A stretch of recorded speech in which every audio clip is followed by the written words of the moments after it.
بسم الله الرحمن الرحيم الحمد لله حمدا كثيرا طيبا مباركا فيه مباركا عليه كما يحب ربنا ويرضى وأشهد أن لا إله إلا الله وحده لا شريك له وأشهد أن محمدا عبده ورسوله لا نبي بعده أما بعد الحمد لله segala puji senantiasa kita panjatkan kepada Allah Subhanahu wa taala yang dengan karunia-Nya dan nikmat-Nya Allah Subhanahu wa taala masih mengizinkan kita untuk kembali berkumpul di salah satu rumah dari rumah-rumahnya yang mulia guna bersama-sama kembali menyimak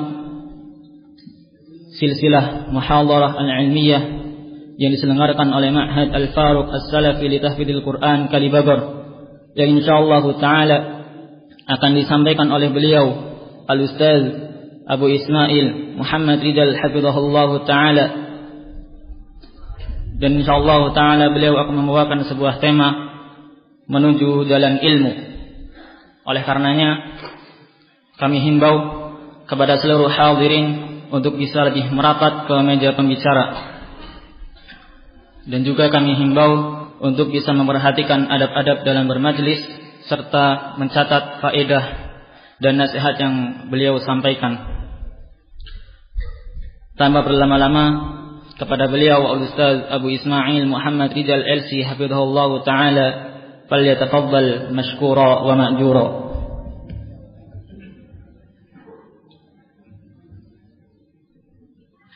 Bismillahirrahmanirrahim. Assalamualaikum warahmatullahi wabarakatuh.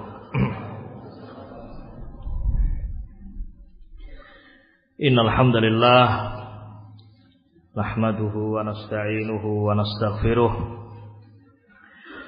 wa na'udzu billahi min shururi anfusina wa sayyiati a'malina may yahdihillahu فلا مضل له ومن يضلل فلا هادي له أشهد أن لا إله إلا الله وحده لا شريك له وأشهد أن محمدا عبده ورسوله صلوات الله وسلامه عليه على آله وصحبه أجمعين أما بعد معاشر المسلمين والمسلمات ikhwati wa akhwati fillah rahimani wa rahimakumullah.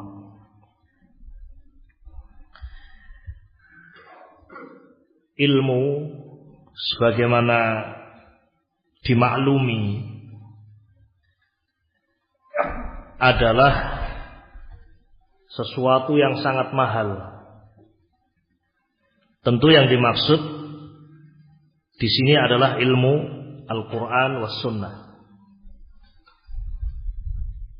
Sampai Nabi alaihi salatu wassalam mengabarkan kepada kita bahwa ilmu itu adalah warisan para nabi. Dan para nabi tidak meninggalkan warisan berupa emas atau perak. Tetapi mereka warasul ilma, mewariskan ilmu. Kemudian Nabi mengatakan faman akhadahu faqad akhadha bihadzin wafirin. Siapa yang mengambil warisan para nabi itu, ilmu Al-Qur'an was Sunnah, sungguh dia telah mengambil sesuatu yang sangat besar, sangat mahal, sangat mulia. Oleh karena itu ma'asyiral muslimin rahiman rahimakumullah, sabda Nabi ini tentu mengandung dorongan untuk kita meraih ilmu. Di dalam hadis yang lain dengan tegas Nabi alaihi salatu wassalam mengabarkan bahwa ilmu itu memang harus ditempuh jalan-jalannya. Dan Allah menjanjikan pahala yang besar. Kata Nabi alaihi salatu wassalam, man salaka tariqan yaltamisu fihi ilman sahhalallahu lahu bihi tariqan ilal jannah. Barang siapa yang menempuh jalan untuk mendapatkan ilmu. Nah, di sini Nabi mengatakan ilmu itu memang harus ditempuh jalannya. Man salaka, siapa yang menempuh tariqan, jalan untuk mendapatkan ilmu, sahhalallahu lahu bihi tariqan ilal jannah. Allah akan mudahkan bagi dia jalan menuju jannah. Di dalam Al-Quranul Karim juga disebutkan dalam hadis tentang kisah Nabi Musa alaihi salatu wassalam. Allah subhanahu wa ta'ala memerintahkan Nabi Musa. Amara Musa alaihi salatu wassalam memerintahkan Nabi Musa untuk menempuh jalan hissi. Jalan perjalanan, betul-betul jalan fisik. Menyusuri jalan pantai untuk menjumpai seorang hamba yang Allah subhanahu wa ta'ala berikan ilmu kepadanya yang Nabi Musa tidak punya, yaitu Khadir, Nabi Khadir alaihi salatu wassalam. Perintah Allah subhanahu wa ta'ala kepada Nabi Musa ini menunjukkan bahwa menuntut ilmu, menempuh jalan-jalannya adalah sunnatun muttaba'ah. Jalan yang memang semestinya kita ikuti, dan itu adalah jalannya para nabi dan rasul alaihi wassalatu wassalam. Maka tidak benar kalau ada orang yang mengatakan bahwa ilmu itu bisa didapatkan dengan tanpa mencarinya. Ada istilah ilmu laduni, nunggu wangsit, nunggu wahyu. Haddatsani nafsi an rabbi, seperti orang-orang sufi. Mereka mengatakan ilmu itu dia dapatkan dari mana? Haddatsani nafsi, diriku bercerita kepadaku dari Rabbku, dari Allah langsung. Naam. Maka kita dapatkan dari mereka itu gharaib, keanehan-keanehan, khurafat, bahkan kesyirikan. Karena yang mereka sampaikan itu bukan ilmu, dan mereka tidak menempuh jalan-jalan mendapatkan apa? Ilmu. Kaum muslimin rahiman rahimakumullah, cukuplah muqaddimah tadi ya sebagai pengingat bahwa ilmu itu memang harus ditempuh jalan-jalannya.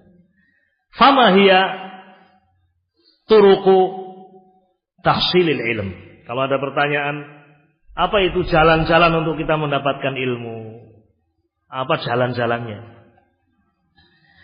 Yang pertama, ma'asyiral muslimin rahiman rahimakumullah, jalan yang pertama wa huwa sababun azim, itu adalah sebab yang sangat besar untuk kita memperoleh ilmu, mendapatkan ilmu, adalah ad-du'a, berdoa kepada Allah, su'al lahu, meminta kepada Allah subhanahu wa ta'ala bil ilmin nafi', dengan ilmu yang bermanfaat. Allah subhanahu wa ta'ala berfirman kepada Nabi Muhammad sallallahu alaihi wasallam, memerintahkan kepada beliau untuk meminta tambahan ilmu dari ilmu yang telah Allah berikan kepada beliau. Wa qur rabbi zidni ilma.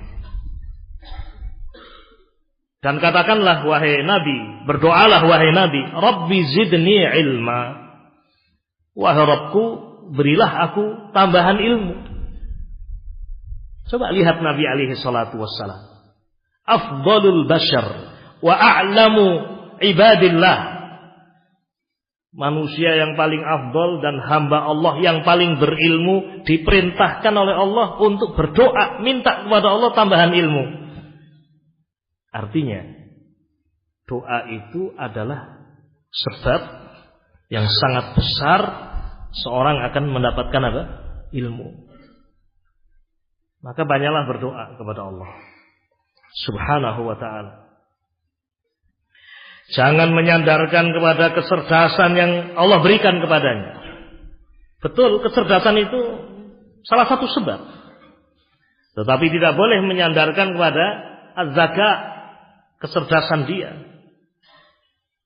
Jangan menyandarkan kepada kekuatan tubuh dia, sehatnya dia, kuatnya dia. Tidak. Tetapi ya, ilmu itu Allah yang memiliki dan Allah yang membagikannya, memberikan kepada hamba-hambanya. Fad-du'a'u sababun 'azimun li tahsilil ilm. Maka doa itu adalah sebab yang sangat besar dari apa? Diperolehnya ilmu. Dan adalah Nabi alaihi salatu wassalam, beliau berdoa kama rawahu Ibnu Majah rahimahullah wa qad sahahahu Al-Albani rahimahullah fi Sahih Ibnu Majah. Di antara doa Nabi adalah Allahumma anfa'ni bima 'allamtani wa 'allimni ma yanfa'uni wa zidni ilma. 3 perkara yang diminta oleh Nabi semuanya terkait dengan ilmu. Allahumma ya Allah, infa'ni bima 'allamtani. Jadikanlah ilmu yang engkau berikan kepadaku bermanfaat untukku. Kita sudah punya ilmu, walaupun sedikit. Apa yang sudah kita miliki berupa ilmu itu, yang kita harapkan adalah bermanfaat untuk kita, bermanfaat untuk keluarga kita, bermanfaat untuk manusia. Walaupun sedikit kalau bermanfaat. Maka Nabi meminta kepada Allah, Allahumma anfa'ni bima 'allamtani. Ya Allah, jadikanlah aku bermanfaat, atau ilmu yang engkau ajarkan kepadaku bermanfaat. Wa 'allimni ma yanfa'uni, dan ajari aku ma yanfa'uni, apa yang bermanfaat untukku ya Allah. Karena ilmu itu ada yang bermanfaat dan ada yang tidak bermanfaat. Ada ilmu yang madharat. Yang diminta oleh Nabi alaihi salatu wassalam adalah wa 'allimni ma yanfa'uni wa zidni ilma, dan tambahkan untukku ilmu. Naam. Ada sebabul awal, sebab yang pertama. Dan contoh sangat banyak ikhwan bagaimana Nabi mendoakan Ibnu Abbas agar menjadi apa? Orang yang berilmu. Allahumma allimhu fiddin wa Allahumma faqihu fiddin wa allimhu ta'wil. Ya Allah, jadikanlah Ibnu Abbas itu faqih dalam agama, wa allimhu ta'wil, dan ajarkanlah apa? Ta'wil, ilmu tafsir Al-Qur'an. Kemudian sebab yang kedua, ma'asyiral muslimin, sababu ats-tsani wa tariq ats-tsani, jalan yang kedua minal asbab adalah bersungguh-sungguh di dalam menuntut ilmu, al-ijtihad fi talabil ilmi, bersungguh-sungguh. Bismillah.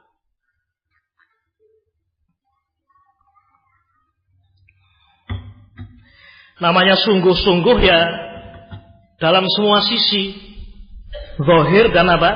Batin. Nah, sungguh-sungguh kalau zahirnya saja tidak sungguh-sungguh. Ya.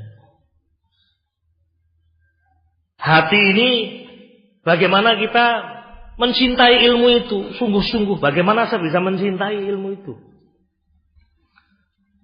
Ada mahabbah, kecintaan terhadap ilmu. Ini butuh jihad sungguh-sungguh. Taib, kerinduan kepada ilmu. Juga badan ini. Lisan, tangan, badan. Ya. Jadi kesungguh-sungguhan itu zahir dan batin. Zahir dan batin. Dan hati itu kalau baik, maka akan baik badan. Kalau Nabi alaihi salatu wassalam, Nabi mengatakan, Inna fil jasadi mudghah. Hadis yang ma'ruf. Ada dalam tubuh kita ini mudghah. Kalau baik, maka baik seluruh badan. Kalau jelek, jelek. Ala wahyal qalbu. Ketahuilah, mudghah itu adalah qalb. Kalbu manusia. Hati. Na'am. Ma'asyiral muslimin rahimani wa rahimakumullah.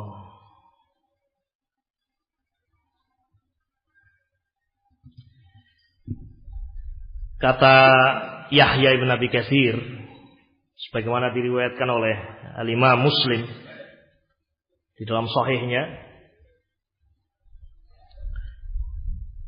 la yunalul ilm birahatil jasad. Ilmu itu tidak akan diperoleh dengan santainya jasad. Nah, jadi harus ada juhud, sungguh-sungguh. Mendengarkan, memperhatikan, tidak paham, bertanya, ditulis, dimurojaah, mudzakarah, mengulang kembali dengan teman-temannya. Ini yang namanya al-juhud, al-ijtihad. Naam. Artinya berusaha kita selalu dalam keadaan sibuk dengan ilmu. Imam membaca, imam menulis, imam murojaah, imam mengamalkan, imam bertanya, merenungkan. Naam. Wabillahi taufiq. Berkata Imam Syafi'i rahimahullah, qala al-Imam Syafi'i rahimahullah, akhi, lan tunala al-ilmu atau lan tanala al-ilma illa bi sittatin. Sa'umbi'uka an tafsiliha bi bayani. Zaka'un wa hirsun wajtihadun wa bulghatun wa suhbatu ustadzin wa tuli zamani. Imam Syafi'i rahimahullah, beliau pernah mengatakan di dalam syair beliau, yang syair ini menunjukkan menuntut ilmu itu butuh juhud. Akhi, wahai saudaraku, kata Imam Syafi'i, lan tanalal ilma, kamu tidak akan mencapai ilmu, tidak bisa mendapatkan ilmu illa bisittatin, kecuali dengan 6 perkara. Ada 6 hal yang itu merupakan perkara yang dengannya insya Allah ilmu akan diperoleh. Sa'umbi'uka an tafsiliha bibayani, aku akan kabarkan kepadamu rinciannya 6 perkara itu. Kata beliau, zaka'un, yang pertama zaka, kecerdasan. Nah, ini memang berbeda-beda satu dengan yang lain. Tetapi zaka itu bisa dilatih seperti jasad. Nah, orang kalau lari maraton sekian kilometer langsung tidak bisa, ya kawan. Dia bisa melakukan itu karena dia sudah terlatih. Pertamanya lari sekian, sampai kuat, kemudian sekian, terus. Ya atau tidak? Orang angkat besi, kan kita kagum, orang ini bisa mengangkat 120 kilo. Tapi kalau kita lihat latihannya, dia latihan dari 20 kilo, naik jadi 25, naik menjadi berapa? 30, 50, 100. Demikian pula dengan kemampuan pemahaman. Mungkin hari ini saya hanya bisa memahami 1 baris, tapi terus dia sabari. Lama-lama bisa 2 baris, dia paham. Lama-lama 3 baris, dia paham. Lama-lama 1 halaman, bisa memahami. Lama-lama dia baca sekian, paham dia. Sabar. Zaka'un wa hirsun, semangat. Harus ada semangat. Hirs itu di dalam hati, hirs, semangat. Kecintaan ada di dalamnya, semangat, raghbah, mengharapkan ridha Allah. Ini yang menjadi pemicu. Wajtihadun, kesungguh-sungguhan. Ya, sungguh-sungguhan dalam badan tadi. Ya. Memang apa ya, butuh perjuangan. Nulis capek. Tapi kalau kita sadari setiap yang kita tulis itu akan menjadi pemberat amalan kita, jadi ringan. Ya, kalau dulu para sahabat, ya, yang mereka hadapi musuh, darah yang mereka korbankan. Nah, panah-panah dan tombak yang mereka hadapi. Kita thalabatul ilm hanya menghadapi ngantuk, lelah, capek. Itu pun kasur dan bantal sudah menanti kan begitu. Ya. Kadang sampai disuruh-suruh kan, ayo tidur kan gitu. Iya. Seneng kan? Oh, angel kon turu ya. Berarti masih punya kekuatan antum sesungguhnya. Iya. Dulu ndak para sahabat. Sekarang memang capek betul. Capek, antum capek mesti. Tapi kalau antum ingat setiap tulisan yang saya tulis dicatat di sisi Allah. Setiap tulisan yang saya tulis akan memberatkan amalan saya. Setiap catatan yang saya tulis akan bermanfaat fid dunya wal ukhra. Itu menjadikan seorang semangat. Zakaun, kecerdasan. Sekali lagi jangan mengatakan, wah saya tidak cerdas. Tidak, dilatih. Hirsun, oh saya tidak punya semangat. Jangan, antum punya semangat. Wajtihadun, antum punya ijtihad. Wa bulghatun, bulghah, bekal. Memang menuntut ilmu itu butuh bekal, butuh kitab. Antum tidak mikir, orang tua antum yang mikir. Butuh beli Bulughul Maram, belikan Bulughul Maram. Orang tua antum juga berjuang. Nah, beli kitab Ushulus Salasah, belikan di tak tukoke. Cetakan yang paling bagus, yang paling jelas. Nah, ada bulughah. Ada modal memang pengorbanan. Wa suhbatu ustadzin, kemudian yang kelima suhbatu ustadzin. Kebersamaan antum dengan ustaz, seorang guru. Di pondok ini alhamdulillah halaqah-halaqah tahfidzul Quran, ya, asatidzah, musyrifun, na'am, ashabul asanid. Semoga Allah berkahi. Na'am, ada asatidzah. Na'am. Bersama antum suhbatu ustadzin, ditambah yang terakhir tulu zaman, waktu. Ya, butuh waktu. Nah, apa yang dikatakan oleh Imam Syafi'i ini, ya, ma'asyiral muslimin, ikhwati wa akhwati fillah, rahimani rahimakumullah, ya, menunjukkan bahwa menuntut ilmu itu butuh kesungguh-sungguhan, al-ijtihad. Al-ijtihad. Ini kalau mau kita baca riwayat-riwayat salaf luar biasa, ikhwan. Tapi cukuplah apa yang dikatakan oleh Imam Syafi'i ini sebagai gambaran betapa, ya, ilmu itu perlu pengorbanan. Yang pertama apa tadi? Butuh apa? Zakaun, ya, kecerdasan.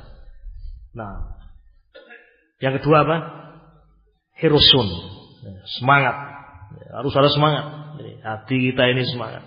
Kemudian apa lagi? Ijtihadun, sungguh-sungguhan. Ya, siang malam, hujan atau tidak hujan terus. Ijtihadun. Kemudian apa? Bulughah. Memang harus ada bekal memang. Dan kalau antum membawa bekal itu untuk menguatkan antum niatkan. Ya, malam kok rasanya dingin, greges, arep sinau rada angel. Nyalakan api, ya kan, godok air panas buat energen, ya kan. 3 bungkus sekalian. Ya kan. Untuk kekuatan, kan gitu kan. Api tidak cukup 1 bungkus, ini saya harus 3 bungkus. Loh, 3 bungkus. Ojo boros-boros. Besok ujian berat nih. Oh ya, 5 bungkus enggak apa-apa. Oh, semangatnya. Bulughah. Ya. Baik. Itu hanya sekedar. Sebenarnya yang lain butuh kitab, butuh orang tua banyak pahalanya, ladang pahala luar biasa. Beli kitab, beli buku tulis, buku. Nah, perjuangan. Isbiru, sabar. Memang bukan sesuatu yang mudah, perjuangan, tapi al-arzaq, rezeki dari Allah.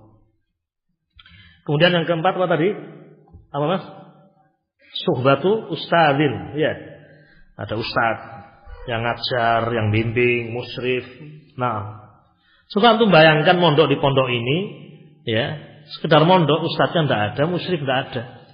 Nah, hari-hari duduk di masjid, halaqah 1 jam, duduk saja. Nah, gimana ya Pak? Alhamdulillah Allah beri kemudahan. Watulu zaman, dan butuh zaman yang panjang. Kemudian ikhwatul kiram rahimani rahimakumullah. Yang ketiga, min turuqi tahsilil ilmi adalah meninggalkan kemaksiatan, bertakwa kepada Allah. Nah, menahan lisan dari ghibah, namimah. Ilmu itu akan hilang ya kawan, dengan lisan yang tidak baik.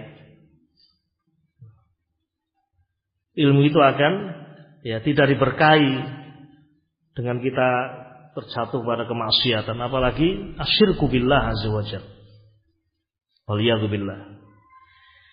Di antara dalilnya ma'asyiral muslimin bahwa ketakwaan itu adalah sebab ilmu. Firman Allah Subhanahu wa taala dalam surah Al-Baqarah, Allah berfirman, "Wattaqullah wa yu'allimukumullah wallahu bikulli syai'in alim." Allah berkata, "Wattaqullah, bertakwalah kalian kepada Allah. Wa yu'allimukumullah, sungguh Allah akan mengajari kamu. Allah akan memberikan ilmu kepadamu dengan takwa." Nah, baik. Wallahu bikulli syai'in alim, dan Allah Maha mengetahui segala sesuatu. Juga firman Allah Subhanahu wa taala dalam suratul Anfal, di suratul Anfal Allah mengatakan, "Ya ayyuhalladzina amanu in tattaqullaha yaj'al lakum furqana." Allah berfirman, "Ya ayyuhalladzina amanu, wahai orang-orang yang beriman, in tattaqullaha, seandainya kalian bertakwa kepada Allah, apa balasannya? Yaj'al lakum furqanan." Allah akan menjadikan untuk kalian furqan, pembeda. Artinya akan diberikan ilmu yang dengan itu kamu akan bisa membedakan bainat tauhid wa syirik. Mana tauhid, mana syirik. Mana yang hak, mana yang batil. Mana yang sunnah, mana yang bid'ah. Nah, orang kalau bisa membedakan itu bahagia ya kawan. Ya. Perjalanannya nyaman. Orang naik mobil, ya, mobilnya memang mobil tua. Qadarullah dia tidak punya ilmu tentang mobil, baru grek mumet ya, jeglek mandek. Ya, kalau punya ilmu, ini hanya ini saja, hanya tombol ini nak pencet hidup lagi, tet, hidup. Grek. Oh ini murnya lepas, langsung. Oh ini bisa. Baik. Ini hanya ilustrasi, ya kan. Ilustrasi itu jangan tapi penting ya Pak. Perjalanan hissi itu akan tenang kalau kita punya ilmunya.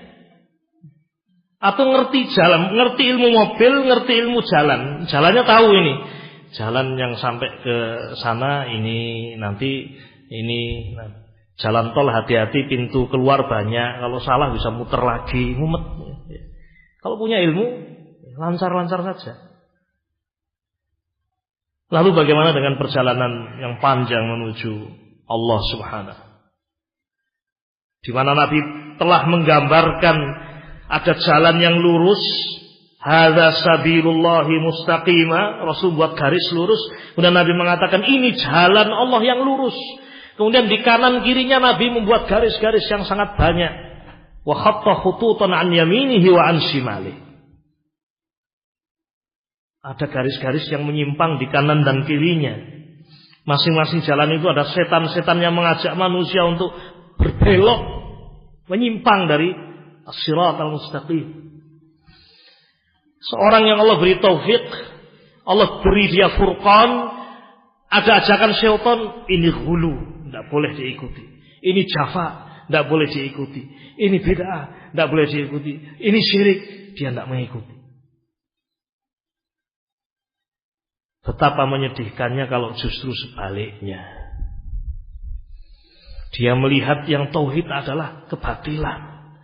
Dan dia melihat syirik justru adalah ibadah yataqarrabu biha ilallah. Sesuatu yang menjauhkan kepada Allah justru dia lihat sesuatu yang mendekatkan diri kepada Allah. Musibah. Nah, jadi furqan, ilmu untuk membedakan al-haq wal batil itu sesuatu yang besar bagi seorang hamba, dan itu didapatkan dengan bertakwa kepada Allah. Ya ayyuhalladzina amanu, wahai orang-orang yang beriman, in tattaqullaha yaj'al lakum furqana. Jika kalian bertakwa kepada Allah, meninggalkan kemaksiatan pada Allah, menjaga diri dari apa yang membuat Allah murka, na'am, yaj'al lakum furqana. Allah akan menjadikan untuk kalian furqan, pembeda. Ma'asyiral muslimin rahimani wa rahimakumullah. Imam Malik rahimahullah sangat kagum melihat Imam Syafi'i, muridnya. Imam Syafi'i memang Masya Allah, seorang yang Imam Malik ini kagum dengan Syafi'i. Imam Syafi'i sebelum duduk datang ke majelis Imam Malik sudah hafal Muwatta. Muwatta karya Imam Malik. Imam Syafi'i yatim, beliau dilahirkan di Palestina, di daerah Gaza. Nah, dididik oleh ibunya, alhamdulillah. Fakir. Sampai disebutkan beliau menulis saja, menulisnya di tulang-tulang. Beliau punya gentong besar, isinya tulang-tulang untuk nulis. Nah, sekarang kita ini Masya Allah dimuliakan, ya atau enggak? Berapa tulang antum telah tulis? Tidak ada Ustaz. Tulang saya makan malah. Ya. Tulang ikan. Kertas ikhwan kita banyak kertas. Imam Syafi'i qad hafidha al-Muwatta, sudah menghafalkan Muwatta sebelum duduk di Imam Malik. Jadi di depan Imam Malik membaca Muwatta, nah dengan hafalannya, ya, dengan hafalannya, taib, luar biasa Imam Malik. Kagum apa Imam Syafi'i, kagum Imam Malik ini. Kagum. Nah, ada sebuah kisah menunjukkan kecerdasan Imam Syafi'i, dan memang Imam Syafi'i dikagumi oleh Imam Malik.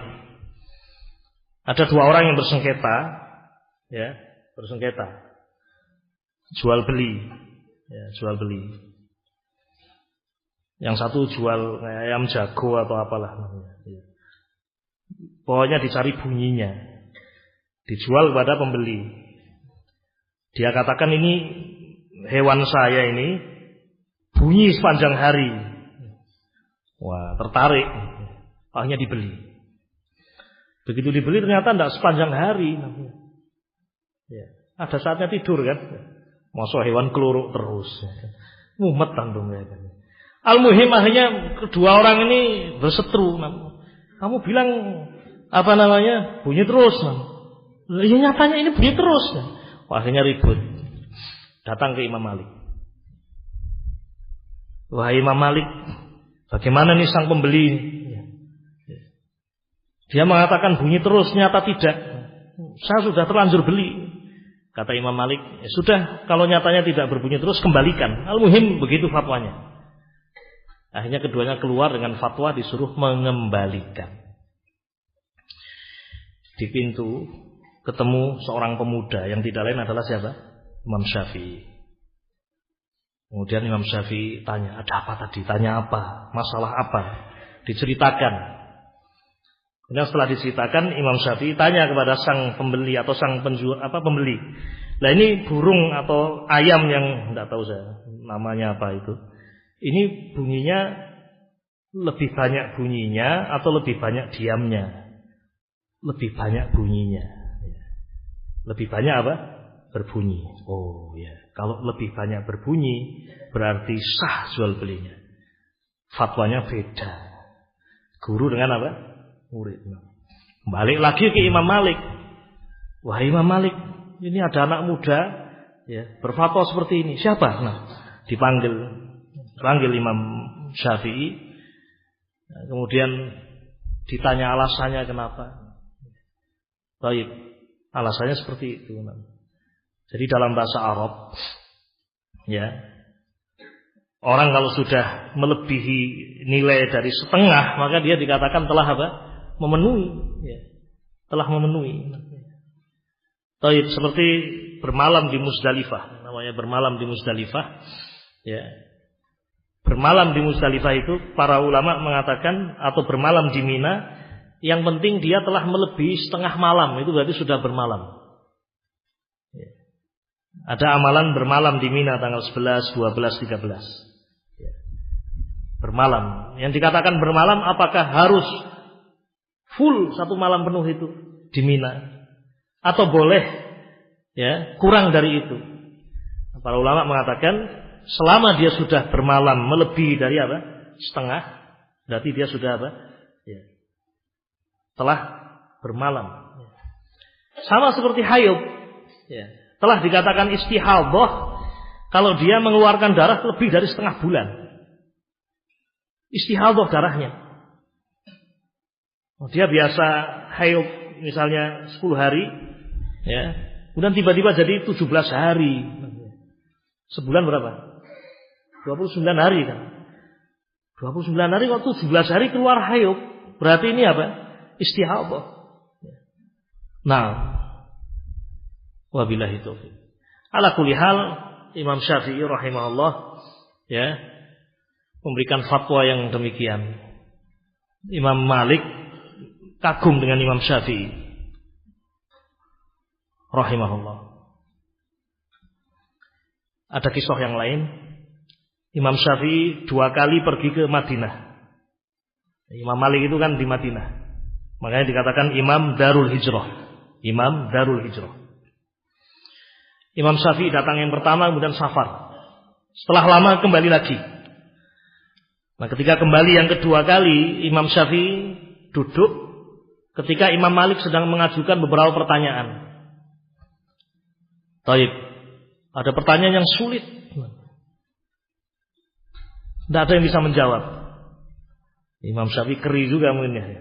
Tahu keri. Akhirnya bisiki sama sampingnya. Jawab kayak gini. Nah, terus dijawab. Kaget Imam Malik bisa jawab ini. Ya. Tapi tidak yakin nih orang yang bisa jawab. Siapa yang ngasih tahu kamu? Ini samping saya ini. Ternyata Imam Syafi'i ketemu lagi dengan muridnya yang sangat dicintai oleh Imam Malik. Imam Malik berkata kepada Imam Syafi'i, baik, kita sedang membahas meninggalkan apa tadi? Kemaksiatan. Kata Imam Malik rahimahullah kepada Imam Syafi'i, inni ara Allah qad ja'ala fi qalbika nuran fala tutfi'hu bi dhulmatil ma'siyah. Kata Imam Malik berpesan kepada Imam Syafi'i rahimahullah, inni ara Allah, sungguh saya melihat Allah qad ja'ala, telah menjadikan fi qalbika nuran. Allah telah menjadikan cahaya pada hatimu wahai Syafi'i, wahai Malik, wahai Syafi'i. Fala tutfi'hu, maka jangan sekali-kali kamu padamkan cahaya itu bidzulmati al-maksiyah, dengan kegelapan maksiat. Tinggalkan maksiat wahai Syafi'i. Demikian pesan Imam Malik kepada Imam Syafi'i rahimahullah. Naam. Baik. Azan dulu ikhwan, kita lanjutkan ba'dal azan insyaallah.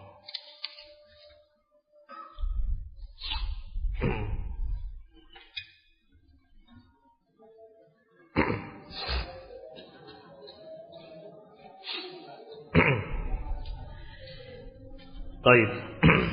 Ikhwati fillah rahimani wa rahimakumullah.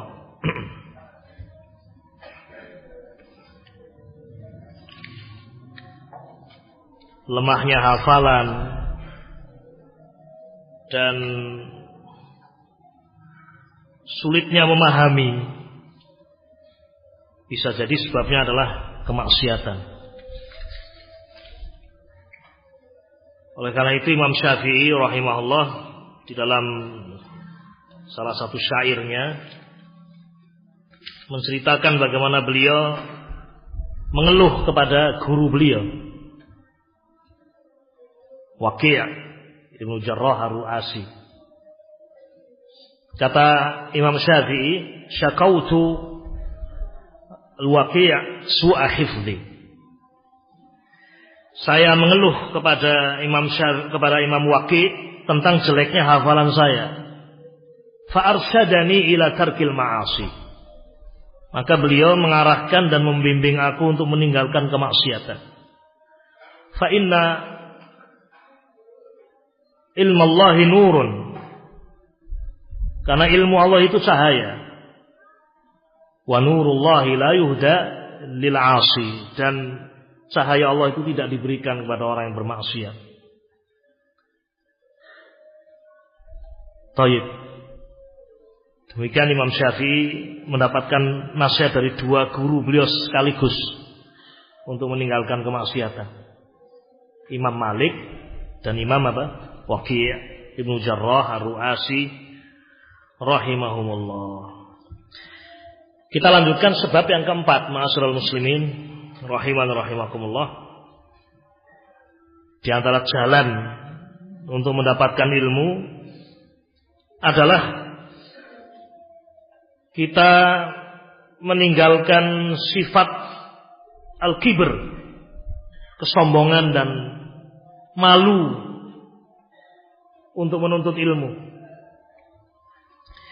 Ini dua perkara di antara perkara yang menghalangi kita dari ilmu. Sifat sombong dan malu untuk belajar. Sombong, dia merasa besar, merasa punya banyak ilmu, maka dia tidak mudah untuk mendengarkan nasihat dari orang yang ada di hadapannya, apalagi yang di hadapannya mungkin muridnya atau asghar minhu, lebih kecil darinya, lebih muda. Sulit untuk kemudian dia menerima. Atau malu. Sudah tua, sudah 50 tahun belum bisa baca Quran, belum bisa sholat, belum bisa wudhu dengan baik. Malu. Mau tanya malu, sudah tua saya. Nah, kalau seperti ini umur kan terbatas semua. Kalau sampai kita mati belum bisa wudhu, belum bisa sholat, belum bisa baca Quran, bagaimana kita akan menghadap Allah Subhanahu? Sholat, yang itu perkara yang sangat penting, yang kita diperintahkan untuk menjaganya. Tidak mengerti tauhid, tidak mengerti syirik. Di antara sebabnya karena malu yang tercela di sini. Nah, lebih kepada kelemahan, dha'af. Baik. Inilah dua perkara yang para sahabat Allah bersihkan darinya. Jauh dari sifat sombong dan malu untuk bertanya, sehingga menjadikan mereka ini orang-orang yang dimudahkan mendapatkan ilmu. Disebutkan di dalam riwayat Al-Bukhari rahimahullah dalam Kitabul Ilm, Aisyah radhiyallahu taala anha berkata, "Ni'man nisaul ansar." Sebaik-baik wanita adalah wanita Ansor, yakni sahabiyah dari kalangan Ansor. Kenapa demikian? Lam yamna'hunnal haya'u, rasa malu pada mereka tidak menghalangi mereka an yatafaqqahna fid-din, untuk tafaqquh fid-din. Subhanallah, Aisyah paham betul kaum wanita. Dia bergaul dengan semua sahabiyat. Dan Aisyah melihat bagaimana wanita-wanita Ansor.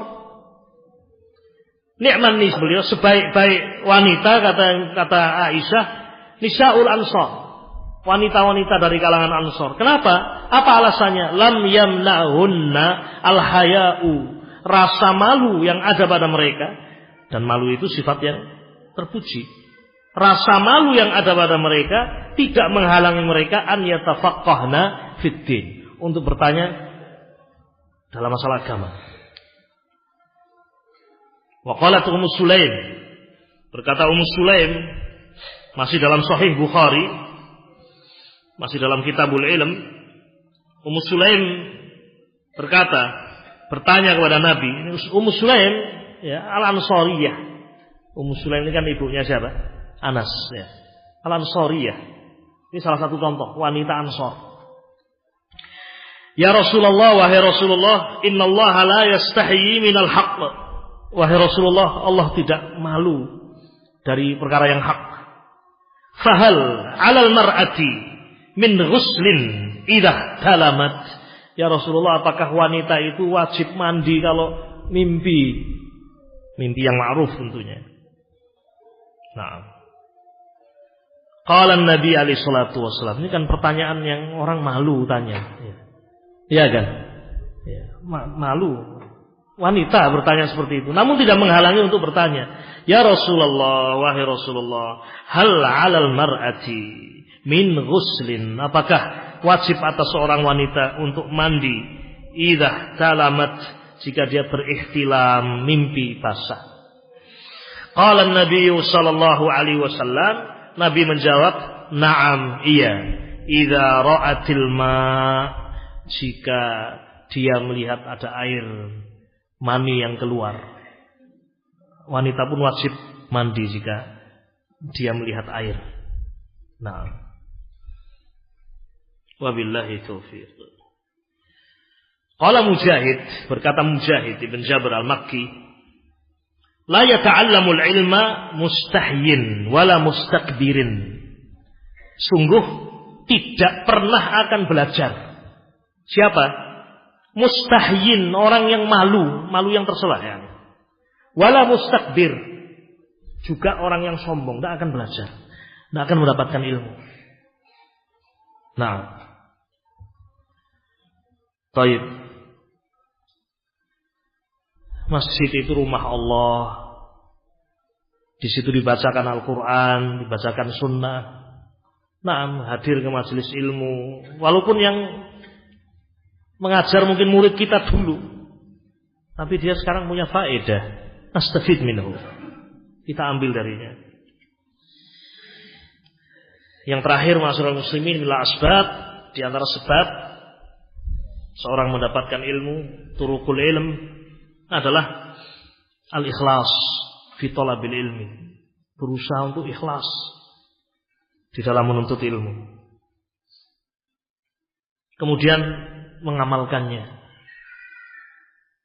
Nah, kita menuntut ilmu bukan untuk banyak-banyakan ilmu. Saya sudah sekian kitab saya hafal, saya sudah sekian hadis saya hafal, saya sudah sekian guru duduk di hadapannya. Nah, saya telah sekian tahun belajar. Bukan untuk itu kita belajar. Membanggakan diri kita. Nah, Wajib untuk kita mengikhlaskan niat. Nah, kata Nabi alaihi salatu wassalam dalam hadis yang diriwayatkan oleh Imam Abu Dawud rahimahullah wa Ibnu Majah wa sahahahu Al-Albani rahimahullah, Nabi mengatakan, "Man ta'allama ilman mimma yubtagha bihi wajhullah azza wa jalla." Man, barang siapa ta'allama ilman, mempelajari ilmu, mimma yubtagha bihi wajhullah, yang semestinya ilmu itu dia cari untuk mendapatkan wajah Allah azza wa jalla, tetapi ternyata la yata'allamuhu, dia tidak mempelajarinya illa kecuali liyusiba bihi aradan minat dunia, hanya untuk mendapatkan secuil dunia. Lam yajid arfal jannah, dia tidak akan mendapatkan arfal jannah, yakni baunya surga yaumul qiyamah, pada hari kiamat. Nah, hadis ini dan juga tentunya hadis-hadis yang lain, ya kawan. Innamal a'malu binniyat. Dan hadis 3 orang yang pertama kali diputuskan perkaranya pada hari kiamat. Orang yang menuntut ilmu, mengajarkan ilmu, namun tidak ikhlas. Hadis-hadis itu semuanya mendorong kita semuanya untuk memohon kepada Allah al-ikhlas, keikhlasan di dalam kita menuntut ilmu. Ini beberapa jalan yang semestinya kita tempuh, yang dengan jalan-jalan itu kita akan mendapatkan ilmu insyaallah. Baik. Sebagai penutup saya akan bacakan sebuah soal yang diajukan kepada Syekh Abdul Aziz bin Baz rahimahullah fi fatwahu, dalam sebagian fatwa beliau. Beliau ditanya, "Ma hiya ansabu wa anfa'u turuq fi ra'yikum li tahsilil ilmi fi hadzal zaman? Hal huwa bil ittijah ila halaqatil masyayikh fil masajid am bil ittijah ila al jami'at al islamiyah am ila qira'atil kutubi wa su'ali ahli al ilmi amma istashkal?" Ditanya Syekh Abdul Aziz bin Baz, "Wahai Syekh, jalan apakah yang paling bermanfaat menurutmu wahai Syekh untuk kita memperoleh ilmu fi hadzal zaman, di zaman ini? Hal apakah jalan yang kita tempuh adalah bil ittijah ila halaqatil masyayikh fil masajid, dengan kita menghadiri majelis-majelis ilmu, majelis-majelis masyayikh fil masajid? Nah, ambil ittijah ilal jami'atil islamiyah, atau dengan menuju pendidikan-pendidikan formal, dalam hal ini al jami'ah al islamiyah, universitas yang mengajarkan din dengan manhaj ahli sunnah. Am ila qiraatil kutubi, atau dengan membaca kitab-kitab, atau dengan soal ahli ilm, bertanya kepada ahlul ilm atas apa yang tidak difahami. Nah, bisa dipahami ya. Jadi orang ini bertanya kepada Syekh, zaman ini, zaman sekarang ini, cara yang paling bermanfaat apa wahai Syekh? Apakah dengan kita menghadiri majelis-majelis ilmu di masjid seperti kita ini, majelis-majelis ilmu, atau halaqah-halaqah tahfidzul Quran? Nah, mungkin suatu saat ya, asatidzah di sini, musyrifun yang mereka adalah asatidzah, mungkin menyebar di beberapa masjid, memiliki halaqah-halaqah, adalah halaqah tahfidzul Quran, ada halaqah mungkin kitab-kitab tertentu. Apakah dengan menghadiri halaqah-halaqah itu fil masajid, tidak formal maksudnya, atau bil ittijah ilal jami'at, atau kita berusaha untuk masuk ke al-jami'ah islamiyah. Seperti Jami'ah Islamiyah bil Madinah Munawwarah atau Jami'ah Ummul Qura yang memang mengajarkan apa? Ya. Manahij, ya. Kurikulum ahli sunnah. Ya. Atau bi qiraatil kutub, baca kitab. Atau dengan cara bertanya, kalau ada masalah tanya kepada syekh, alim, pada ustadz, orang yang tahu. Nah, apa jawabannya? Dan kita dengar jawaban syekh rahimahullah. Al-jawab, kata beliau, hadza wa hadza wa hadza, kata beliau. Ini kamu tempuh, ini kamu tempuh, ini kamu tempuh. Artinya menunjukkan beliau mendorong kita untuk sungguh-sungguh. Ada celah yang mudah kita tempuh, ada kesempatan kita bisa memasukinya, masuk. Apa kesempatan yang Allah mudahkan? Tempuh. Yadrusu fil jami'at, kata beliau, belajar di jami'at. Kalau mampu. Nah, dan jalan itu semoga Allah mudahkan tentunya. Wa fil ma'ahid ad-diniyah atau ma'had-ma'had diniyah. Ini juga perjuangan ahli sunnah di negeri kita ini. Membuat ma'had-ma'had sejak kecil, TA. Nah, sempat kita duduk dengan asatidzah Barlingmas waktu itu, belum lama ini. Kita punya rembugan bagaimana kalau kita membuat 20 TK lagi. 25 TK, tahu TK ya? Taman kanak-kanak. Di wilayah Barlingmas Caket 25 titik. Ada sebagian yang mengatakan jangan 25, 52. Semangat luar biasa. Nah, kita dengar tadi kemarin beberapa waktu dari Ustaz Ridwan Purbalingga sudah ada sekitar 7 titik lagi dipersiapkan, 7 titik. Belum lagi permintaan-permintaan TPA dari masyarakat. PR besar. Yang itu sudah sangat menyibukkan. Alhamdulillah. Ini juga nasihat untuk thalabatul ilmi. Antum ini para ulama insyaallah fil ghad. Saat ini antum masih belajar, masih harus duduk di depan asatidzah, masih harus nulis. Yang kita juga masih sama-sama tuaili bil ilm, penuntut ilmu. Tapi masa depan ini butuh perjuangan. Ya. Makanya Syekh mengatakan semua ditempuh. Kamu belajar di jami'at, kalau mungkin masuk.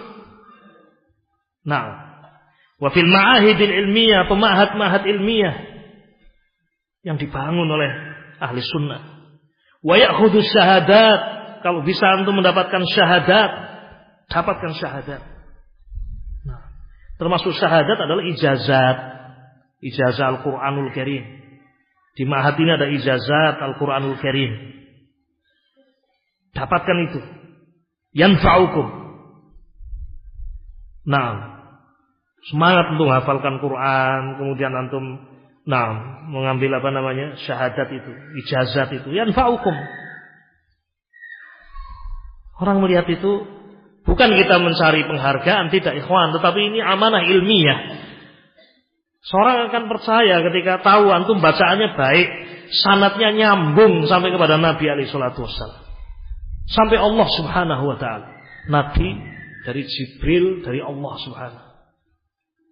Nah, sanad Al-Quran diambil dengan sanad ikhwan. Nah, ambil itu ikhwan. Dapatkan. Nah, wa ma'adzalik, bersama dengan itu kalau antum bisa tadi diambil semuanya, yahduru halaqatil ilm, hadiri halaqat ilm hasbal imkan, sesuai dengan kemampuan kamu. Wa yutali al-kutub, mutalaah kitab juga antum lakukan, baca majalah syariah. Nah, walaupun sedang ya kala-kala terbit, ya kan. Belum terbit, mudah-mudahan cepat terbit. Kalau terbit, kalau orang kan demikian. Nah, banyak majalah-majalah itu yang tidak usah, antum baca Iqra.